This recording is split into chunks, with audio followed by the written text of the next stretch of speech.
Zioi eta mila esker etortzeagatik, konturatzeako heldu da guretzako horren garrantzitsua dan garaia, hemen dia San Praxkuak. Badakizue tarte hau mezu garrantzitsuak zabaltzeko erabilioi dugula eta aurten ere halaxe izango da. Dakizuen moduan duela pare bat urtetatik, Aginaga bizi berritzen ekimena abiatu genuen herritar talde batek. Hemen duzuen taldetxoa, baten bat ere falta da, lehen pausoetan talde motorra deitu izan duguna da. Baina gaur egun, zorionez, Aginagako herri kooperatiba errealitate bat da. Gaur-gaurkoz 40 bazkide gara dagoeneko. Gure ibilbidea herri galdetegi batekin hasi genuen, Aginarron kezka eta behar izanak identifikatuz.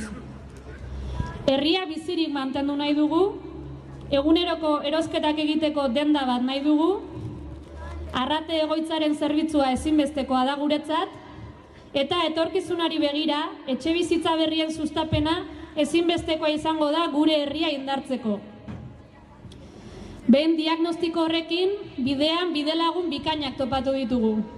Eta olatukopeko lagunek emandako babesari esker, gure asmoak errealitate bihurtzeko indarra bildu dugu. Zertaz ari garen ez dakizuen ontzat, sortu den kooperatiba hau irabazi asmori gabekoa da. Eta helburu nagusia, herritarron bizi kalitatea hobetzea da. Izan ere, aginean bizi nahi dugu, eta horretarako beharrezko zerbitzuak martxan jarri eta lanpostuak sortzeko asmoa dugu. Bide horretan, Usurbilgo udalarekin gure iritziak partekatzeko aukera izan dugu, eta eurek ere bat egiten dute gure errealitatearekin. Udalak ere apustu garbia egin du Aginako herritarron etorkizunaren alde.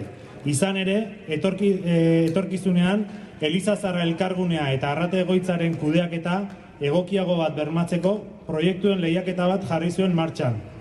Gaur, esan dezakegu, ilusioz, proposamen hoberena egin genuela eta ondorioz hitzarmen bat sinatu berri dugula. Hori dela eta azken hilabetean arraten beharrezko egokitze lanak egiten aritu da udala. Eta gure asmoa azaroan arrate ostatua zabaltzea da. Hemendik aurrera 3 langile arituko dira bertan. Haurrentzat zein herritarrentzat zabalduko den jantokia, taberna zerbitzua eta denda aurrera eramanaz. Hala ere, irekiera formala laster egingo dugu eta informazio gehiago emango dizuegu. Herriarentzat sortutako ospakizuna, eraiki ditzagun harreman sanoak, elika dezagun etorkizuna eta zaindu dezagun elkar eta zaindu ditzagun gure bazterrak.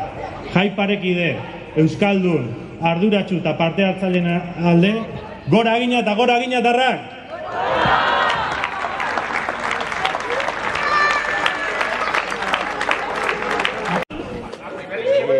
Hartu.